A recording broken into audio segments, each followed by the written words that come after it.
Hello and welcome to the Channel 1 Newsroom, live from our studio at number 5 Owula Hansen Lane at Tesano. I am Ino Safo. Coming up, ECG disconnects Ghana Water Limited over 1 billion Ghana cedi debt in revenue drive. Now, you have come to our premises. You are about to chat I'm also utility side. Ghana Water Company head I office. won't do that. I should call your boss for what? Just from your phone. You were sent to do what? You only follow Why are you this. disconnected? No problem. Ministers for Interior and Energy to face Parliament over lack of life jackets after Laura tragedy. To come and meet us or discuss with us. Speaker, I did, but he may have to be accompanied by his sector minister. The sector minister. Also coming up, Foreign Affairs Ministry seeks support for emergency evacuation of Ghanaians from Iran amid Iran-Israel tensions. We also appeal for your support in terms of logistics as we currently continue with our evacuation of Ghanaians in Iran and Israel. And later, NPP sets January 31, 2026 for presidential primaries. National Council today also made the decision that the date for our presidential primaries is set for January 31st, 2026. In Channel 1 Business.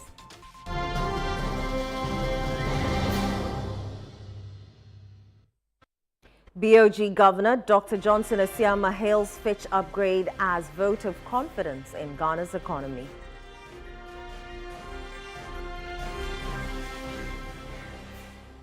And in Channel 1 Sports.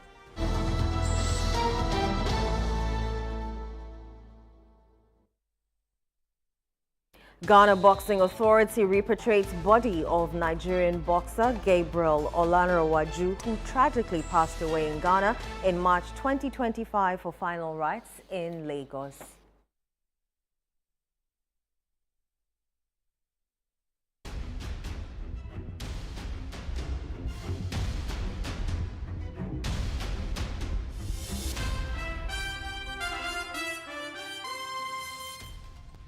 Many thanks for choosing us this hour. Let's settle for the details of our stories. The Electricity Company of Ghana has disconnected Ghana Water Limited from the national power grid over an outstanding debt of nearly 1 billion Ghana cedis. This move is part of ECG's intensified nationwide revenue mobilization and disconnection exercise. The action took place on Tuesday, June 17. Electricity Company of Ghana (ECG) on Tuesday intensified its disconnection campaign targeting institutions and businesses with unpaid electricity bills. A key target was Ghana Water Limited, disconnected over a debt of 999.6 million Ghana cedis. The ECG task force also moved to the premises of the Ghana Broadcasting Corporation (GBC) to enforce a similar disconnection over an outstanding debt of 3.15 million Ghana cedis.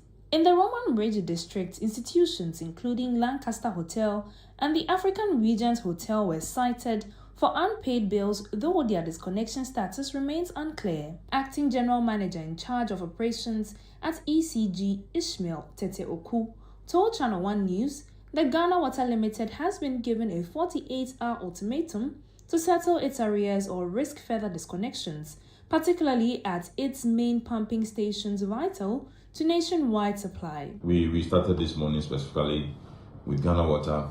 Ghana Water is owing us about 999.6 million Ghana cedis, almost a billion Ghana cedis.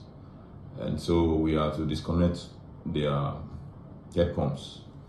But we thought it wise not to actually start with the head pumps, but rather to disconnect their headquarters, because management of Ghana Water are in charge and they have to ensure that these payments are made. So we have disconnected the headquarters. We will be giving them between 24 to 48 hours. Failure to comply, then we'll then disconnect the head pumps, which will affect their customers as well. Although their customers have paid and they have not paid to us, we are forced and compelled to disconnect the head pumps if they don't comply with the arrangement we have with them. They are supposed to be paying us 72 million on a monthly basis, effective from the month of May, and they've not done that. They've only paid 5 million. So today we've disconnected their head office. Not only them, we've also disconnected the Ghana Broadcasting Corporation, that's GBC.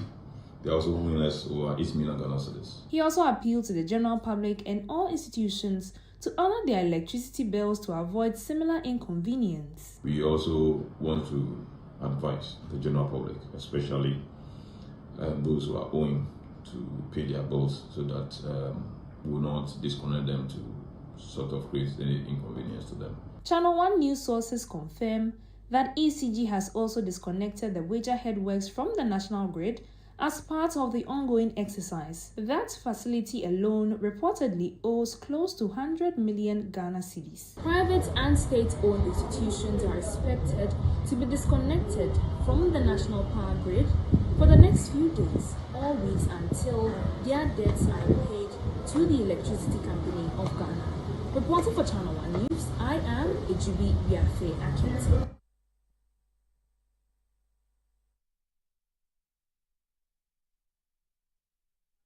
Let's go over the phone lines now and speak to the Accra East Revenue Protection Manager for the Electricity Company of Ghana, Eunice Nana Ajuman, to speak on this particular development. Good evening, Eunice. Hello, good evening. Right, what circumstances led to Rehoboth Estate being disconnected from the power grid? Okay. Yesterday, we embarked on a mass revenue mobilization exercise. And basically what we are doing is we are making sure our customers pay their bills. And we are also checking the integrity of our meters. So we visited Rehoboth Estate at Kwema. It is under our Dodua district operational area. Now, when we got there, upon a routine check, we realized that there was mass theft, large-scale illegal connection at the estate. Most of the houses, more than 80 houses, do not have meters. They are using electricity free. They are not paying for power use. So we engaged the officer of the estate. We wanted to find out from them whether they have applied for meters for those areas. And they said yes. And then we asked them that they should show us evidence of application for meters. They couldn't. So what we did was to first of all disconnect them from power source, the source of power, the entire estate. We also gave them illegal connection notice, a document, a summons sheet. Our intention is to prepare a recovery bill for them to pay for what they have used and not paid for. Then we also advise them that they should come to our district office, that is the Dodua district office, and officially apply for meters for those houses that are under direct connection. Right. And then we've also informed our legal team for further action, because it's a criminal act to use electricity without recourse to us. Right. Some residents claim that they have registered their meters but were still disconnected alongside those with illegal connections. Don't you think this is unfair to those who have meters? Yes, we are aware that about 60 occupants have meters. But what is happening is that the estate developer is supposed to mount a dedicated transformer for the estate. As you and I speak right now, the estate developer has not mounted the transformer. So under normal circumstances, even those 50 customers must not be on the transformer drawing service. Oh, okay. So what is the main aim of this exercise and how long is it expected to last? Well, we started yesterday. It's lasting for 2 weeks. It will end on 27th of June. Right. And let's talk about today's exercise. Which areas did you visit and can you briefly summarize how it went? Oh, okay. In fact, it's not only Accra. that is undertaking the mass revenue mobilization exercise. It's happening in all our operational areas, from Ashanti region, Volta, Eastern, everywhere. We are doing the same thing. Now, for us in Accra, all the districts are undertaking the exercise. For revenue protection, today we went to Adenta. Yesterday we were at Dodua, and today we visited Adenta to also do inspections or to do routine checks to inspect their meters. And in addition to making sure that they pay their bills, because we are in to collect our revenue. Right. That is the essence of the exercise. All right. Thank you so much, Eunice, for speaking to us. Let's stay on the phone lines, though. My colleague, Falzu Masaudu, is currently at Rehoboth Estate at Kweman in Accra. He's on Zoom, and we'll be speaking to him shortly. Falzu, what can you report from your end? Ragley Port, I am currently reporting live from the Rehoboth Estate in Kweman, just a few meters or a few minutes drive to Dodoa. It is pitch dark here, as you can see in your shot. In fact, the only light I'm using is that of an extra phone. We are not able to film close shots due to security prohibitions, but we understand that the disconnection of power within this particular estate is due to some illegal connection, as mentioned by the representative of the electricity company of Ghana.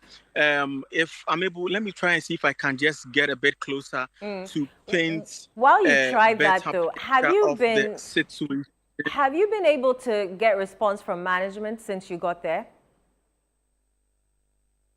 So while we were here earlier, a member of the management came over to engage us, and we asked if they have indeed resolved their issues or otherwise with the major power distributor, which is the ECG, and they mentioned that they are in the process of doing so, and that they would come out to officially respond to some of these concerns raised, or some of these allegations raised by the electricity company of Ghana. What we gather is that it is not entirely true that the connection here is really illegal.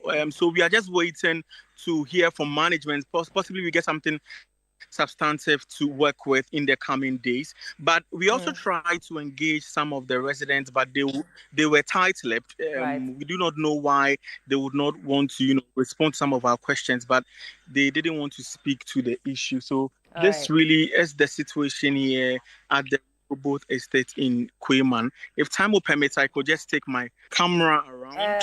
Falzu, unfortunately, time will not permit, but thank you very much for speaking to us and giving us that update from the Rehoboth Estate. Okay, is that the estate that you're showing us right now? Absolutely.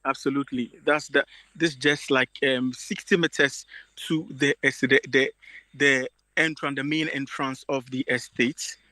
So this is for you. Thank you so much. It is pitch dark, complete darkness here. In fact, without the lights, I would look like a like a village without lights. All right. Thank you very much for that, Falzu. Let's move on to some other stories now. Ghana Water Limited has uncovered a major case of illegal water connection at the Adwa Wangara condominium apartments in Cantonment. Though management of the facility claims it has relied solely on boreholes and underground tanks for years, an inspection by Ghana Water tells a different story. Channel 1 News' Manuel Ayama reports. The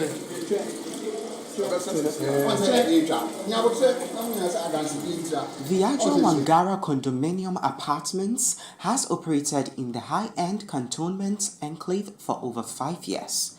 Facility manager Lucy insists the complex has always depended on basement reservoirs and boreholes, denying any knowledge of illegal connections. Boho na minim say nyanso by minim say my other connection. Minim say my other connection. Na me pacho since when are you adwuma wa ha? For how long are you adwuma wa ha? For about 5 years. Why adwuma 5 years? When we say Ghana Water Company need the water bill abahada.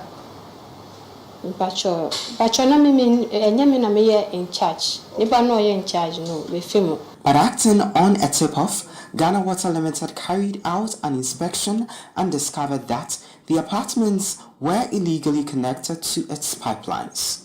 The assessment of the basement revealed multiple reservoirs drawing from the Ghana water supply, prompting immediate disconnection. Big criminal activity that has taken place here.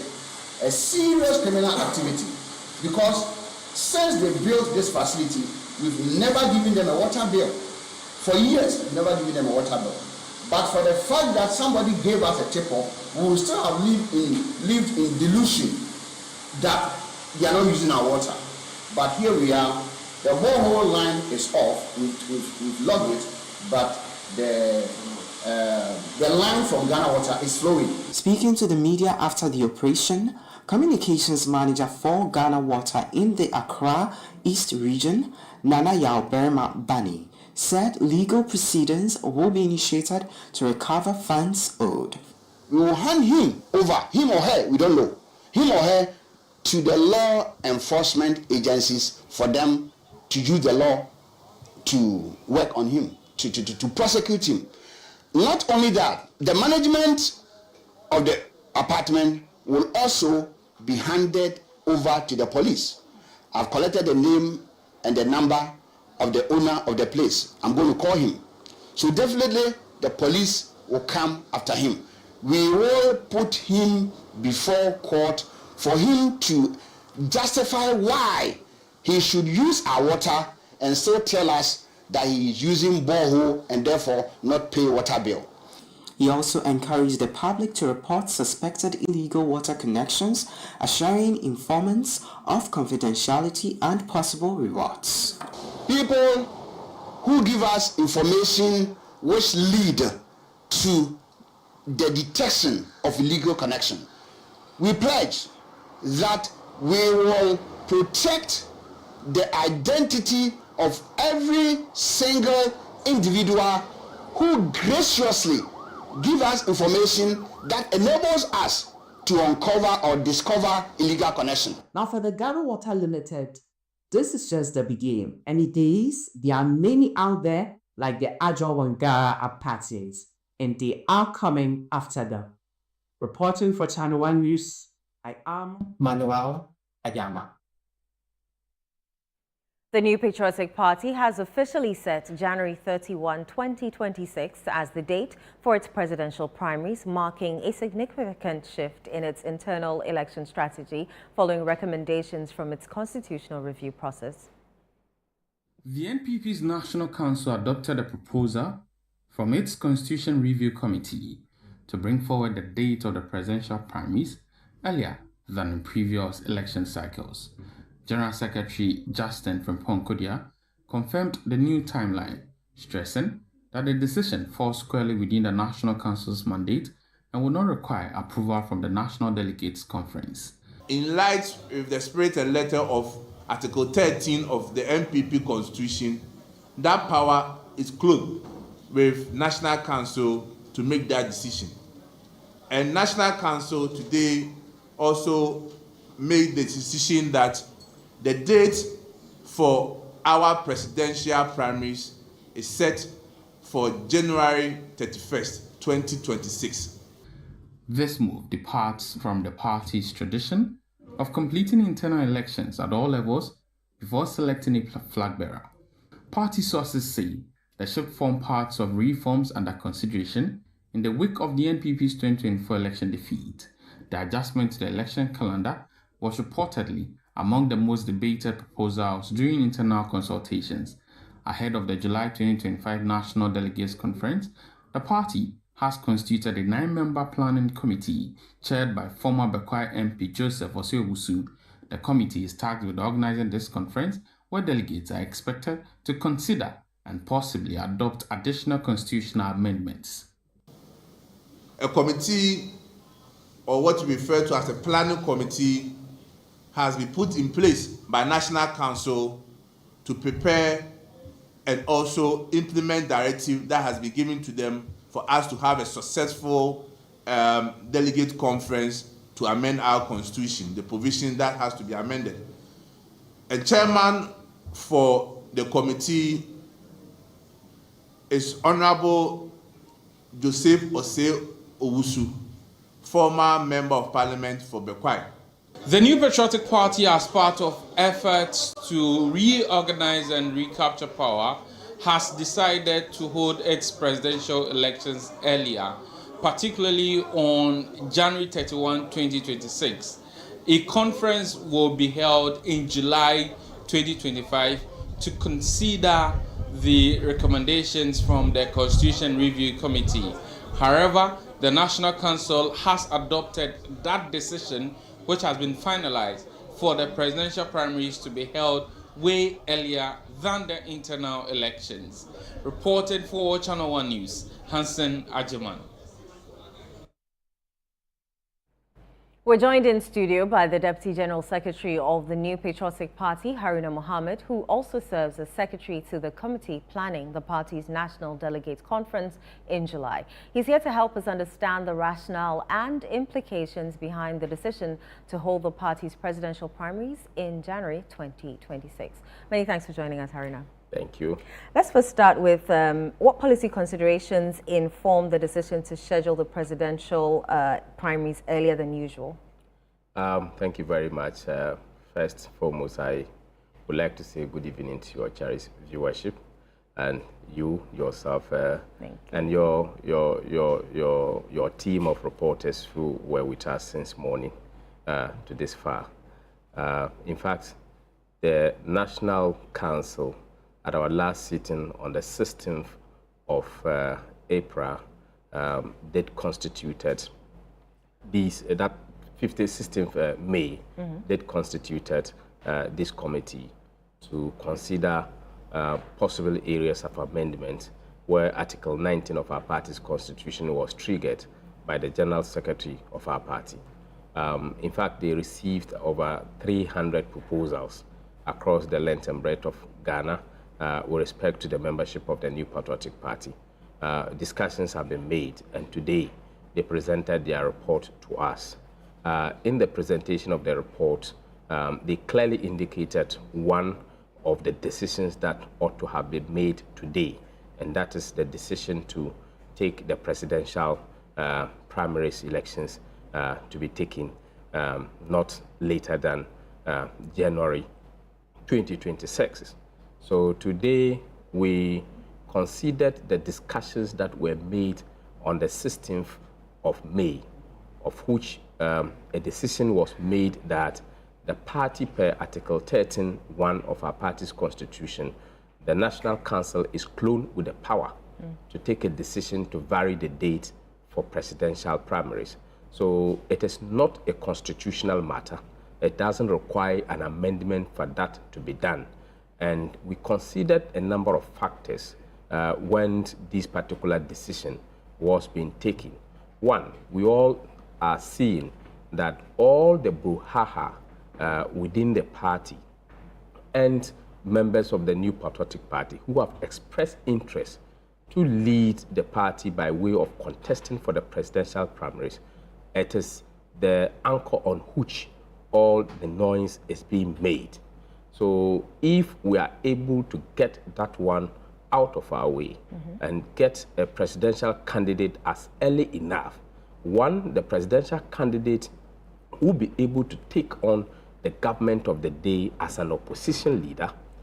Two, it will also take away the bickering and all the commotions that is being caused and negative reportage with respect to people agitating to lead the party or to be the flag bearer of the party.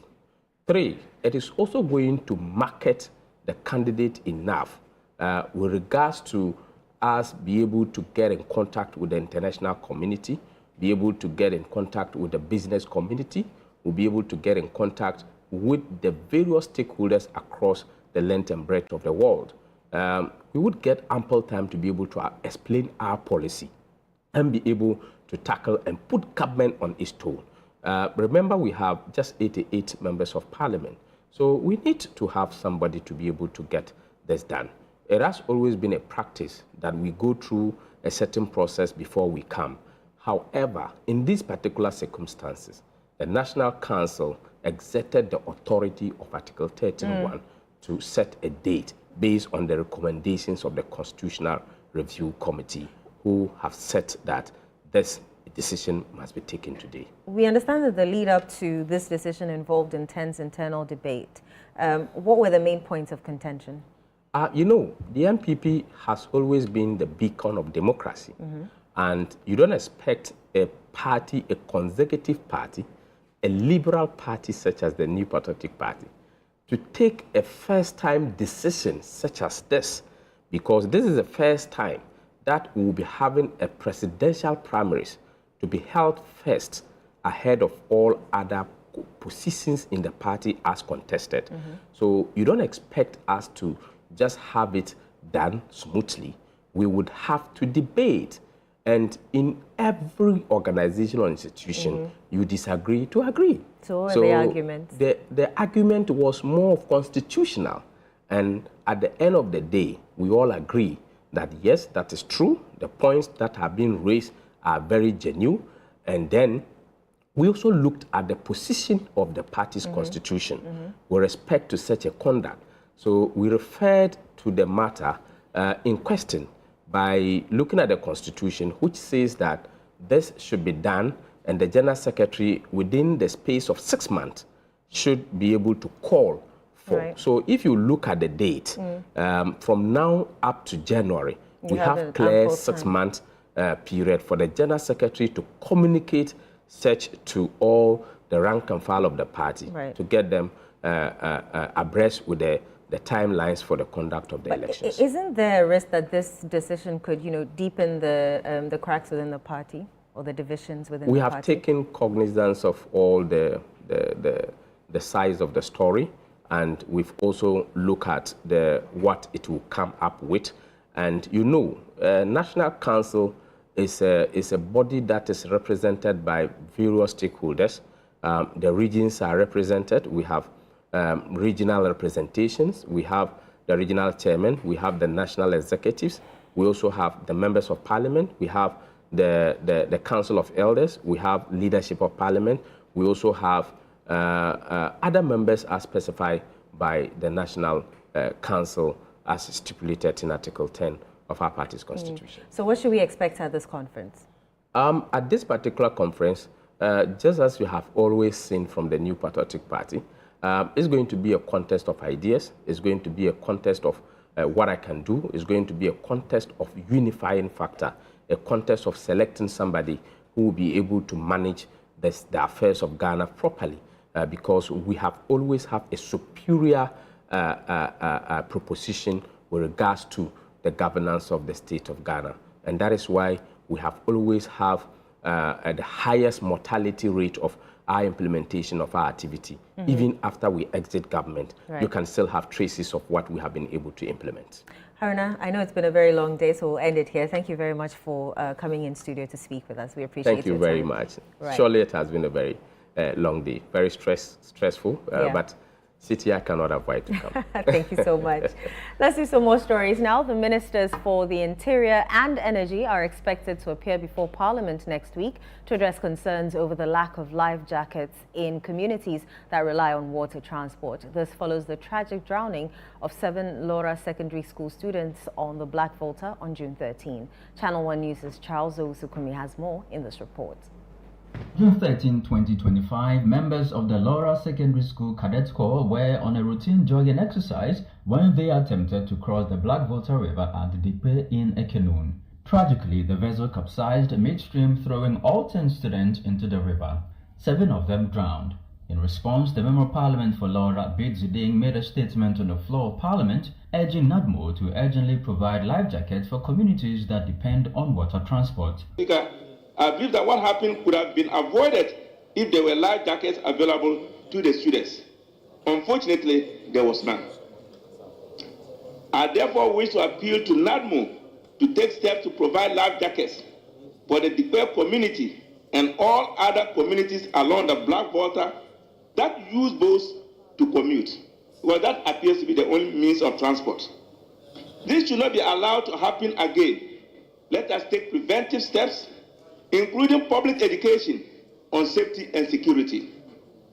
I further appeal to NADMO, the Regional Coordinating Council, and the Laura Municipal Assembly to come to the aid of the Laura Senior High School and the bereaved families by providing support to them in these trying moments. As a stopgap measure, I have decided to procure 10 life jackets as soon as possible to avert any future occurrence. Mr. Speaker, the time has come for us to rise above partisanship and political point scoring. The safety and development of our people must take precedence. The death of these 7 students should serve as a national wake-up call, an alarm bell sounding from the banks of the Black Water at the Bay, urging us to act. Following discussions, Parliament agreed to summon the Ministers for the Interior and Energy to explain what measures are being taken to acquire life jackets for at-risk communities. Can we invite the head of the NADMO to come and meet us or discuss with us? Speaker, I did, but he may have to be accompanied by his sector minister. The sector minister. Yes, and also maybe the head of VRA, because of the issues. Speaker, you see, we are looking at, is it possible for us to purchase, for instance, 10,000 life jackets to be donated to these communities via the districts? That's exactly what I'm looking at. Exactly. So that if we can look at the budget of Interior Ministry, so that certain portion of their budget could be allocated to take care of these emergency issues. I think it's very, very critical. Yes. Honourable members, we look at on that Speaker, note, we look at next week, Tuesday or Wednesday. Very well. A week. Yes. So, Speaker, we proposing that next week Wednesday. So let me link up with you. You are the government. Let's link up with you so that Speaker, I'm guided. Very well. Meanwhile, in a separate statement on the floor, the MP for Nshai, Dr. Stephen Amwa, expressed concern about rising unemployment. He called for entrepreneurship training to be introduced at the basic school level to help address the challenge. Mr. Speaker, the most needed solution, being the impact of this statement, is the advocacy for the inclusion of entrepreneurship as a core course in the junior high school, the academic curriculum, and as elective in the senior high school academic curriculum. Mr. Speaker, I have already taken the needed steps and have unofficially contacted the Education Minister, who has given me the needed warm and not the frigid reception, as he deems that as very integral in a developing economy such as Ghana. Business on the floor today was largely statements from some of the MPs. Government also laid before Parliament the terms of the debt restructuring between Ghana and the official creditor committee. Now that paper has been referred to the Finance Committee for consideration and report. Parliament will continue with its sittings tomorrow, June 18, 2025, with some ministers, including the Gender Minister, line up to answer questions. From Parliament's House in Accra, Charles Osukumi for Channel 1 News. Supreme Court Judge nominee Justice Philip Bright-Mensah is calling for a complete overhaul of Ghana's jury system, arguing that the current structure has outlived its usefulness. Another nominee, Janapara Ajua Batels-Kojo, is proposing bold reforms to revitalize the Legal Aid Commission. Kennedy Chumasi has more. Vetting of Supreme Court nominees continued on Tuesday before Parliament's Appointments Committee, with Justices Philip Bright-Mensah and Janapara Ajua Batels-Kojo taking their turn. Justice Philip Bright-Mensah called for an expansion of the Supreme Court bench to at least 20 justices, citing its broad jurisdiction and increase in caseload. He also urged a complete review of Ghana's jury system, describing it as outdated and ineffective. It's our jury system. We inherited this system from our colonial masters, Britain, where they started this system. As I speak, India, some Commonwealth countries like India, Singapore, and South Africa, they have abolished the system. Why? Because it's not functional. Now, our experience in our jurisdiction has shown that that system has outlived its usefulness. So I would advocate that instead of the jury system, there must be assessors. He advocated for the judiciary to retain a greater portion of its internally generated funds to boost operations. The revenue that we generate is also backed by law. It must go to the consolidated fund, because it is from the consolidated fund that the government, applies to its activities, including institutions of state and the judiciary. So, to say that the judiciary should retain 100%, I will not advocate for that, but I will say that maybe about 50 or 70% must come to the judiciary. Meanwhile, fellow nominee Janapara Ajua Battles Kujo suggested deploying law students to the Legal Aid Commission during their national service. She believes this would strengthen the commission and improve access to legal representation for vulnerable groups. Thing that comes readily to mind in terms of manning or staffing the legal aid, I would say that for fresh lawyers from school, they could be made to do their national service right across the country in legal aid offices. Maybe a certain minimum number posted, or depending on the size of the region and the population, maybe on that level. Where there's more, they need more. So the point is, if we can set national service for young lawyers to go to legal aid offices, that will also fill in the gap. And the next time they finish, another batch goes. And I think we'll build the capacity and we'll be achieving what they're set out to do. You're watching the Channel 1 Newsroom, still to come. BOG Governor Dr. Johnson Asiama hails Fitch upgrade as vote of confidence in Ghana's economy. We'll bring you the details shortly. Do stay with us.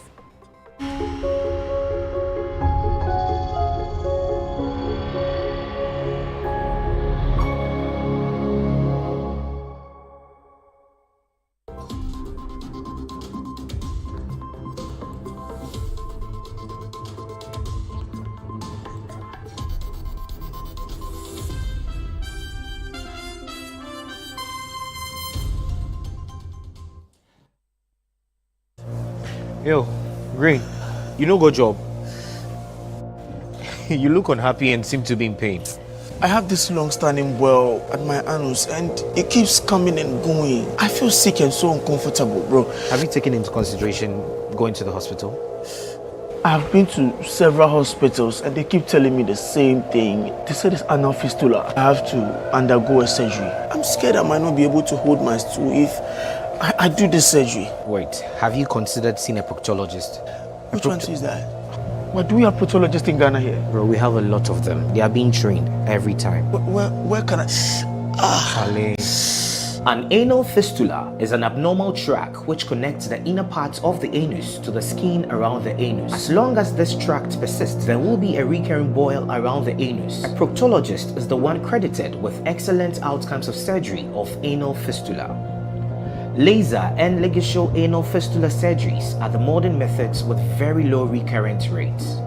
Visit Mwintaba Hospital and Coloproctology Center today or call us. Mwintaba Hospital, First Ghana Colorectal Center, in to serve a peculiar health need.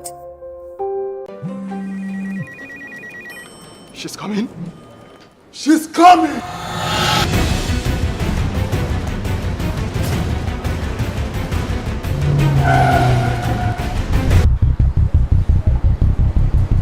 Oh, it's in. Red out receipt now!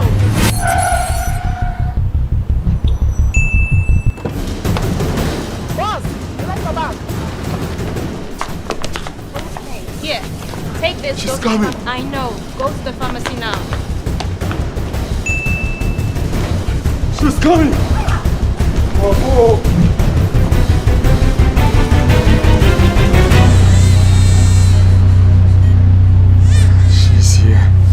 Pay faster, pay safer, and pay easy with Momo app. Download now and pay with the QR code, merchant ID, and so much more. After a long flight, Safari Homes gives you the peace to unwind. A short drive from the airport, convenient for all. For nature lovers, Safari Valley Resort is a hidden gem, surrounded by lush greenery and luxury amenities. A place where you can truly escape. Now, for water adventure, Aqua Safari Resort has it all. Jet skis, canoe rides, kayaking, and a visit to the estuary.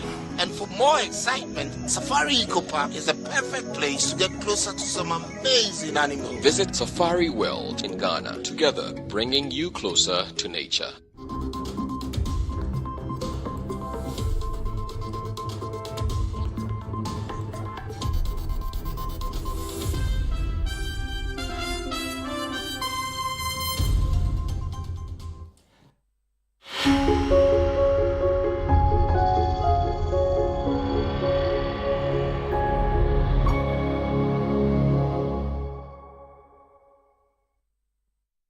You're welcome back. Next is Channel 1 Business with Nete Ajaho.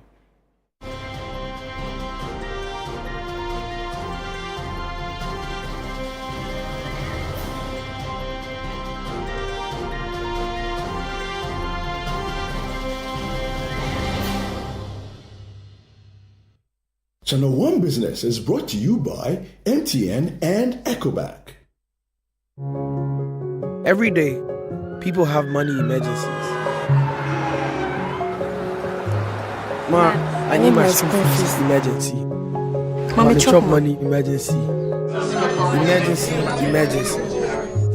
Catch it. I'm in rent emergency. Now, there's a new emergency number in town. More money, challenge and enjoyment.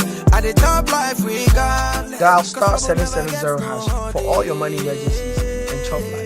Dial star 770 hash for money emergencies and get easy and quick access to your money, loans, and other banking needs. Ecobank, the Pan-African Bank.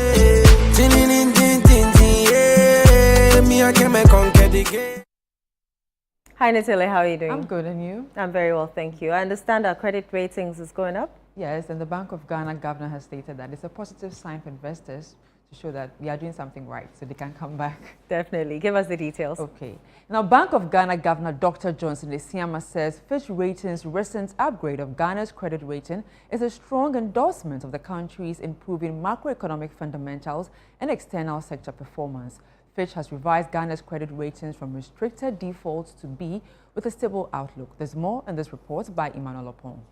The upgrade by the ratings agency follows progress in external debt restructuring, improved fiscal discipline, and strengthened monetary policy. Speaking at the Banking the Last Mile event hosted by the Ghana Association of Banks and Absa Bank Ghana, Dr. Esiama said the credit rating upgrade affirms the government's commitment to stabilizing the economy. And only yesterday, for some of you may have heard, Fitch has upgraded our sovereign rating once again.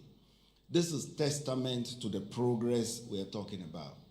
You just have to look at our external sector performance and be guided. Do not be driven by speculations. Do not be driven by what somebody said. The governor also assured that the country has built the needed buffers to withstand external threats to the economy, particularly from the Israel-Iran war in the Middle East. Let me briefly address a matter on the minds of many. This is the evolving geopolitical tensions in the Middle East, particularly the Iran-Israel conflict. While the Bank of Ghana is closely monitoring the situation and its potential impact on global energy markets, supply chains, and investor sentiment, I wish to assure the public that Ghana's macroeconomic buffers are stronger today than they have been in recent years. Our foreign reserve position, inflation trajectory, and fiscal adjustment efforts provide a solid cushion against this. Dr. Esiama added that the Bank of Ghana remains committed to a flexible exchange rate regime, one that is anchored in fundamentals, responsive to shocks, and supported by credible policy tools. Now let's bring you an update on how the currency is performing on the interbank market.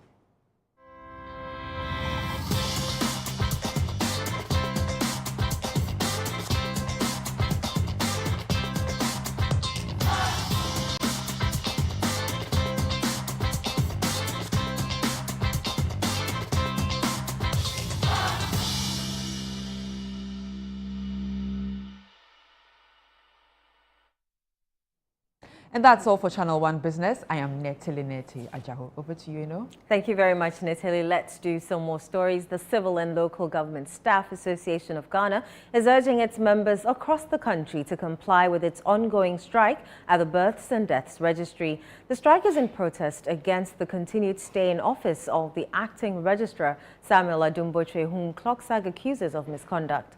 A visit to several registry offices on June 17 revealed mixed compliance. While some remained operational, others turned away applicants. Clocksag strike action officially commenced on Monday, June 17, 2025. At the Greater Accra Regional Office of the Birth and Death Registry, activities appeared normal, with staff at post and applicants being served. Some officials speaking off the record explained that the office was open primarily to conduct a staff headcount.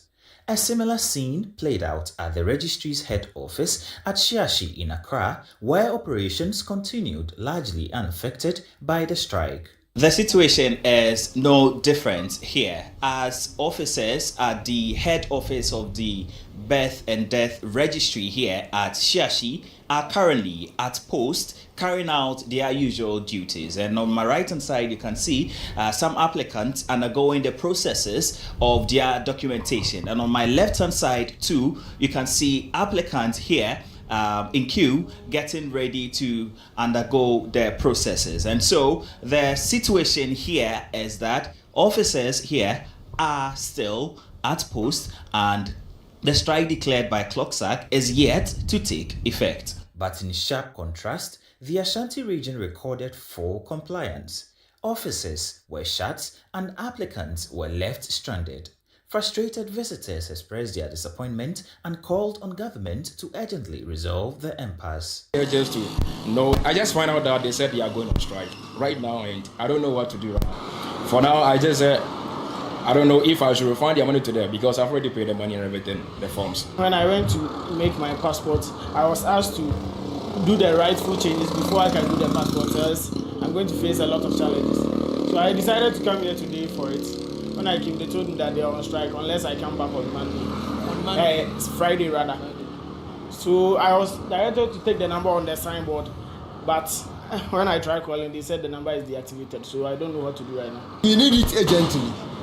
It's for my ward, not for me. Clocksag, however, insists the strike will persist until the acting registrar is removed from office. So as I speak to you, all the 16 regions, all offices of the registrar for births and deaths has been closed down, and we expect our members not to go to work until the Samuel Adumbotre is removed from office. The association is also appealing to the public to bear with them, urging citizens to support their demands for what they describe as necessary institutional reforms. We ensure that work goes on very well when it comes to the executive arm of government. The public should understand us that we want the right thing to be done, and if we say we are resetting, we expect that the father of resetting should set a good example. The Ministry of Foreign Affairs and Regional Integration is appealing for logistical support to assist in the emergency evacuation of Ghanaian nationals from Iran following heightened tensions and escalating conflicts between Iran and Israel. The ongoing hostilities between the two countries have intensified in recent days, prompting the ministry to initiate urgent measures to safeguard Ghanaian citizens in the affected areas. There's more in the following report. Every year, Ghana and the European Union engage in a partnership dialogue to celebrate key achievements, learn valuable lessons, and to set political priorities for the year. The 2025 edition was chaired by President John Mahama, who took the opportunity to highlight Ghana's approach to economic recovery. On macroeconomic recovery and fiscal governance, Ghana's economic outlook is rebounding steadily.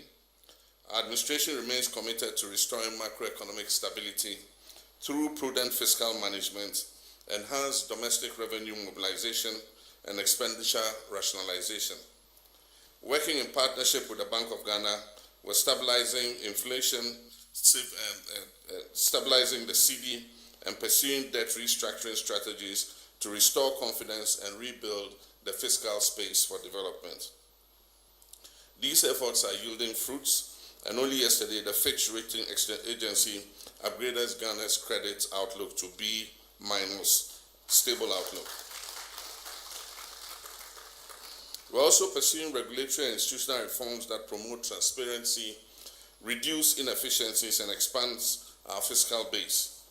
We appreciate the EU's ongoing support in public financial management, domestic revenue reform efforts, and anti-corruption.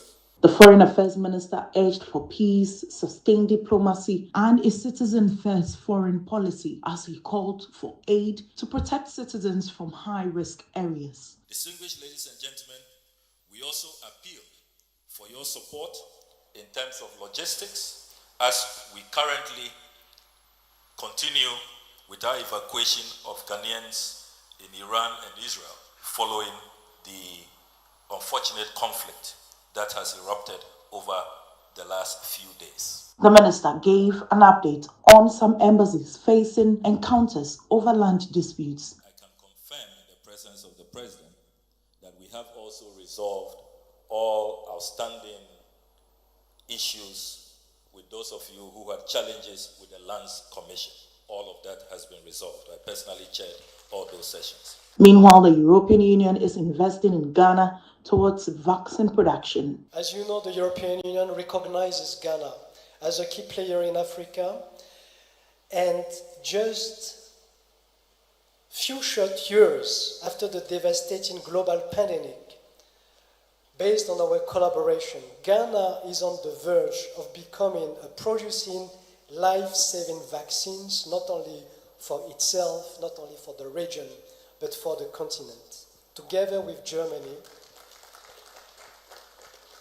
the European Union has invested no less than 55 million euros to break the cycle of African dependency on vaccines. And Ghana will be at the forefront of serving African needs. With just 3 days to go, sponsors of Channel 1 TV's biggest agriculture fair are promising a vibrant showcase of groundbreaking innovations across the agricultural value chain. The fair aims to unite commercial farmers, agri-tech innovators, input suppliers, agro-processors, distributors and consumers under one roof to exchange ideas and unlock new opportunities for growth. The following report captures the rest of the story. From Friday, June 20 to Sunday, June 22, the Efwa Sutherland Children's Park in Accra will be transformed into a bustling marketplace as Channel 1 TV stages the first ever agri-fair. Patrons will have the chance to purchase fresh produce at farm gate prices, network with industry players, and discover cutting-edge technologies shaping the future of agriculture. Among the key sponsors is Exim Bank.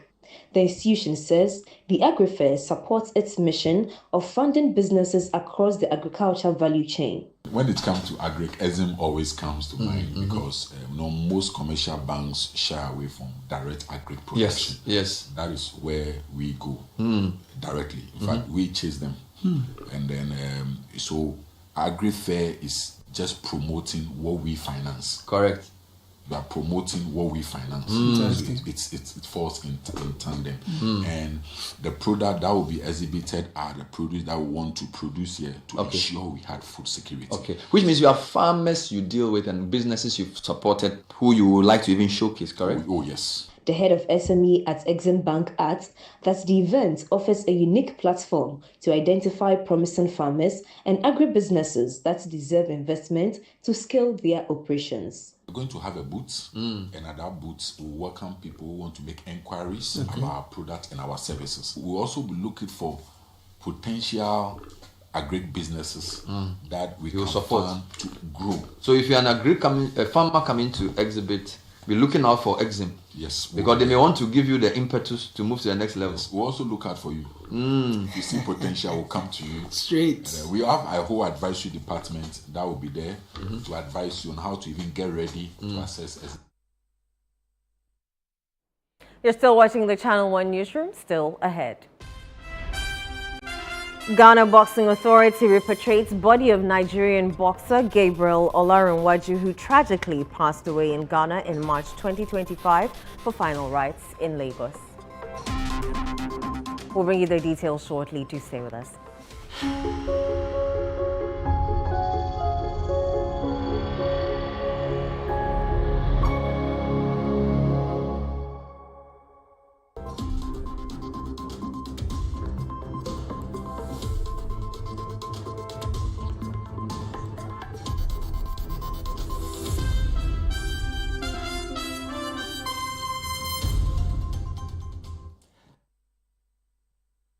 Where to get polytank? Oh, and you're fine. Go straight. No, I'm not left, right. That's right. Ghana na ye wono. Se woni dwomo a na ye data. Oh no! Abe na ye me pe polytank ato. Enu nti na me nua ba yo tu pe bia be na ba hayo. O fu tu bia e de entwan ye kura. Akuya bulambo kotoman. Emu ha. Like they took my eyes. Go to the distributor and you give the original polytank. Polytank. You get a sound? Polytank. Papananka Sankasa.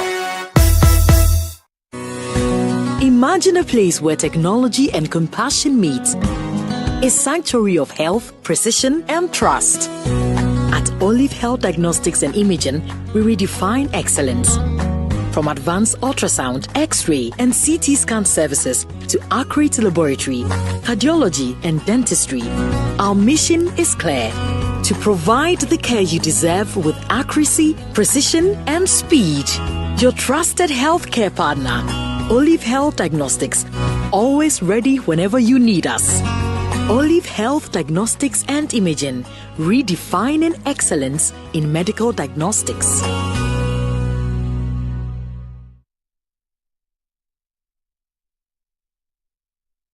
My name is Lydia Safwa. I'm from Safusco Ghana Limited. I'm the managing director for the company. I'll commend MasterCard Foundation and Absa Bank for the 10% loan for women-led businesses and agri-businesses, because this facility came in at the right time for Safusco. The facility helped us to get machinery for our detergent powder and other raw materials to help us come out with 3 products: that's the detergent powder, the African black soap, and the bleach. We're able to employ 15 youth in addition to our working force, and this has really helped boost our productivity and revenue as well. Annually, we organize the Global Hand Washing Day in schools within our vicinity. We hope to make sure that Safusco helps to combat diseases from the schools. We are trying to have volunteers within the school. Those volunteers will help make sure that the project is being sustained in the school.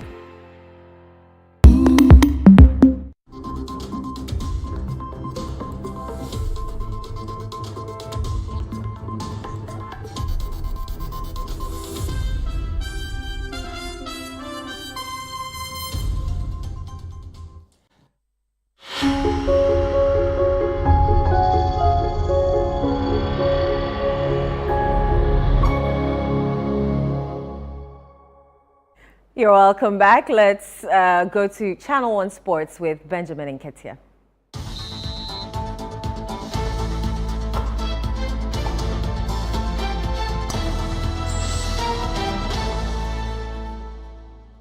Hi, Benjamin. Hi, you know. How are you? I'm doing well. I'm very well, thank you. What's happening in the world of sports? Well, some boxing activity, some women's football, so a little bit of everything. Give us the details. Let's get into some boxing now. The Ghana Boxing Authority has confirmed the successful repatriation of the body of Nigerian boxer Gabriel Oluwasegun Olarenwaju, who tragically passed away in Ghana in March this year. Now, as part of preparations for the final rites in Lagos, the GBA has dispatched 2 representatives, Gideon Hazen Apea, a member of the GBA board, and Latekwe Late, head coach of Fit Square Boxing Gym, who traveled ahead of the body's arrival at the Murtala Mohammed International Airport. There's more in this report. Gabriel just went down there and... Oh my goodness. It's been a little over 3 months since the tragic incident at the Bukom Boxing Arena, where Nigerian boxer Gabriel Oluwasegun Olarenwaju collapsed during a bout and later passed away at the Kolebu Teaching Hospital. In the aftermath, several developments have unfolded involving the Ghana Boxing Authority, the Nigerian Boxing Board of Control, and the Ministry of Sports and Recreation. A 7-member committee chaired by Major Retired Amakaya Matefio was set up by the Sports Minister Kofi Adams to thoroughly investigate the circumstances surrounding the boxer's death. The committee's findings were subsequently submitted to the ministry, paving the way for the successful repatriation of the boxer's remains. On Tuesday, June 17, 2025, Gabriel Olarinwaju's body was airlifted from the Kotoka International Airport en route to Lagos, Nigeria. The Communications Directorate of the GBA expressed gratitude to the Nigerian Boxing Board of Control for their cooperation throughout the process. They've been very collaborative, even though from the beginning they put out some misconceptions out there that it was due to our negligence. But when we give them the scenario, we give them the narrative regards to why would they give him a license when they knew the guy has ABC. When we even found out from them the medical checkup that the guy underwent before they give him the license, it is really laughable. They did not get deeper, but we wouldn't want to put this in public domain. So we were really very collaborative with them. As we speak now, they've hosted the Ghanaians who are currently in Lagos. They are all waiting to go to the mortuary. The last time that he visited the minister, after all that the GBA spent in the process, informed the minister that so if they could help with the cost of mortuary, because it was kept in the mortuary for almost about 2 months. That cost the GBA 8,000 Ghana. So the GBA paid the 8,000 Ghana. We paid for the air flight $1,000. We paid 5,000 for custom, charges. We've also paid for the coffin. That cost the GBA 3,000 Ghana. The GBA further revealed that the authority has presented $3,000 to its representatives in Nigeria. This comprises a $1,500 purse from Gordon Frimpong, CEO of Osibot Boxing Management, and a $1,500 donation from the GBA itself. And that's all for sports. I am Benjamin Nketia. Back to you, Eno. Thank you, Benjamin. And that's how we end today's bulletin. I am Inu Safo. Many thanks for watching.